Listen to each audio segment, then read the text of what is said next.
Hi అండి, అందరికీ నమస్తే. నేను మీ మధుని. Welcome back to Madhu home and healthy food. ఇవాళ స్పెషల్ రెసిపీ పిల్లల నుంచి పెద్దల వరకు అందరూ ఇష్టపడే పొటాటో శాండ్విచ్ని సింపుల్ అండ్ టేస్టీగా ఎలా చేయాలో చూసేద్దాం రండి.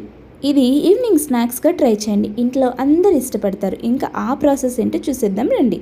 ఫస్ట్ అయితే కడాయి తీసుకొని అందులోకి ఆయిల్ యాడ్ చేసుకొని ఆయిల్ హీట్ అయ్యాక జీలకర్ర కూడా వేసి అది కాస్త ఫ్రై అయ్యాక ఆనియన్స్ని యాడ్ చేసుకొని కొద్దిగా వేగినాక ఇందులో పచ్చిమిర్చి తరుగు, 1 స్పూన్ అల్లం వెల్లుల్లి పేస్ట్, ఇది కాస్త ఫ్రై అయ్యాక 3 స్పూన్స్ క్యారెట్ తురుము, క్యాప్సికమ్ తురుము వేసుకోవాలి.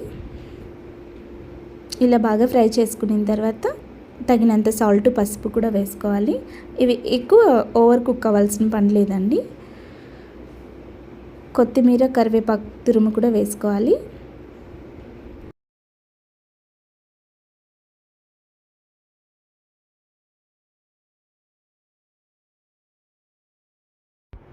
ఇలా వేసుకొని బాగా ఫ్రై చేసుకున్నాక ఇందులోకి 1 spoon garam masala, 1 spoon chilli powder add చేసుకోవాలి.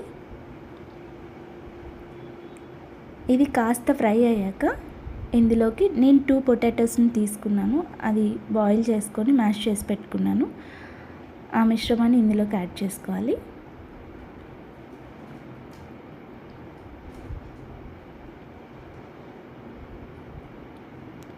ఇలా యాడ్ చేసుకొని బాగా కలుపుకొని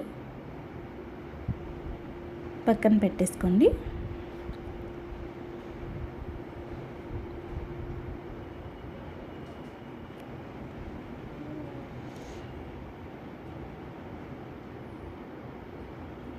తర్వాత మనం ఎన్ని బ్రెడ్ స్లైసెస్ కావాలని అనుకుంటే అన్నిటికీ చిల్లీ అండ్ టమాటో సాస్ని ఇలా అప్లై చేసుకొని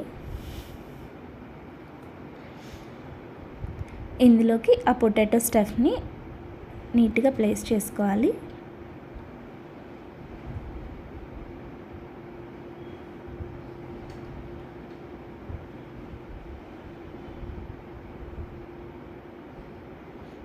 తర్వాత ఒక ప్యాన్ పెట్టుకొని అందులోకి కొద్దిగా గీ యాడ్ చేసుకొని, గీ కానీ బటర్ కానీ ఆయిల్ కానీ మీ ఇష్టం ఏదైనా యాడ్ చేసుకోవచ్చు. ఇట్లా బోత్ సైడ్స్ మనం ఫ్రై చేసుకోవాలండి.